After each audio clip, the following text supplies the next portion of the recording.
Sciatica म्हणजे काय?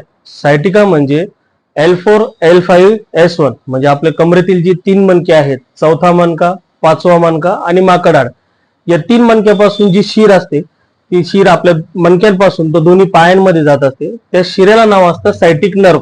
आणि ज्यावेळेस ती जी शीर आहे, जी नस आहे, ती तुमच्या या 3 मणक्यापासून कोणत्याही एका मणक्यामध्ये दबली तर त्यापासून कमरेपासून तर आपल्या त्या पायामध्ये, ज्या पायामध्ये जी शीर जात आहे त्या पायामध्ये सारख्या वेदना चालू होतात, तर त्या आजाराला सायटिका म्हणतात.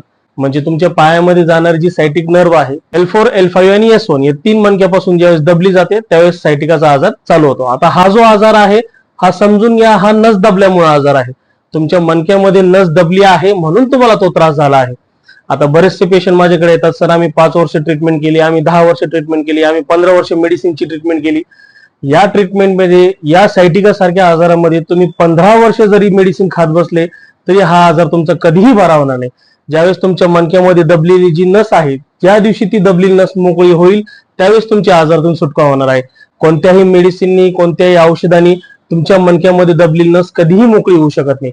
जर तुम्हाला या मणक्यामध्ये दबलेली नस मोकळी करायची असेल तर तुम्ही एक्सरसाइज करा, व्यायाम करा, कायरोप्रॅक्टिक सेटिंग करा, बोन सेटिंग करा आणि अशा प्रकारे तुमच्या आजारातून तुम्ही तुमची सुटका करून घ्या.